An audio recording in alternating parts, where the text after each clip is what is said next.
మనం ప్రతి అంశం మీద ఒక పాఠం నేర్చుకుంటాం. పాకిస్తాన్‌తో స్నేహం ఎంత, శత్రుత్వం ఎంత. అది నిరంతర స్నేహితుడు కాదు, నిరంతర శత్రువే. స్నేహం అప్పుడప్పుడు ఒక ముసుగు మాత్రమే. చైనా అది మనకు శత్రువే. ప్రథమ శత్రువు చైనానే. పాకిస్తాన్ ముందు పెట్టినో, మరొకళ్ళను ముందు పెట్టినో కథ నడుపుతూ ఉంటుంది. అంతే తప్పించి అదేం మన మిత్రుడు కాదు. అలాగని చెప్పి మనమేం దాంతో శత్రుత్వం వహించం. వ్యాపారాలు వ్యాపారమే.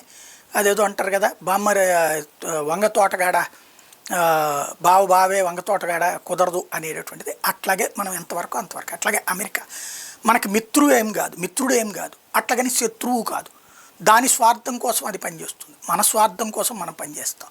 అక్కడ ఆయుధ మాఫియా స్వార్థం కోసం పనిచేస్తారు, మనం మన దేశం అనేటటువంటి స్వార్థం కోసం పనిచేస్తాం.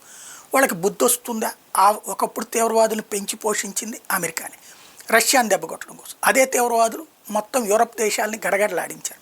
అప్పుడు తీవ్రవాదం మీద దాడని ఓ బిన్ లాడెన్ని లేపేస్తే అయిపోయింది, ఆ తర్వాత ఉన్నోడిని లేపేస్తే అయిపోయింది అనుకో. అయ్యిందే.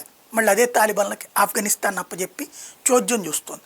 అట్లాగే హౌతీలను ఏమైనా చేయగలిగారా? హమాస్ని ఏమైనా చేయగలిగారా? హిజ్బుల్లాని ఏమైనా చేయగలిగారా? ఇస్లామిక్ రెసిస్టెన్స్ ఫోర్స్ని ఏమైనా చేయగలిగారా? ఇస్లామిక్ జిహాదిస్ట్ ఫోర్స్ని ఏమైనా చేయగలిగారా? లష్కరే తోయిబాని ఏమైనా చేయగలిగారా? జైషే మహమ్మద్ని ఏమైనా చేయగలిగారా? కేవలం అప్పుడప్పుడు దాడి చేసేసి మేము విజయం సాధించేసామని చెప్పి చంకలు గుద్దేసుకుని స్వీట్లు తినేయడం తప్పించి ఈ దరిద్రులకి ఏమీ చేత కాదు. ఇప్పుడు అమెరికా తాజాగా కాలిఫోర్నియాలో ఒక ఫెర్టిలిటీ సెంటర్ దగ్గర పేలుడు, ఒకళ్ళు చనిపోయారు, నలుగురు గాయపడ్డారు పరిస్థితి.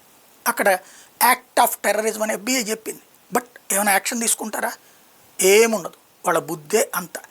వాళ్ళ దేశంలో తుపాకులతో జనాలు చచ్చిపోతున్నారు, దాని మీద యాక్షనే ఉండదు.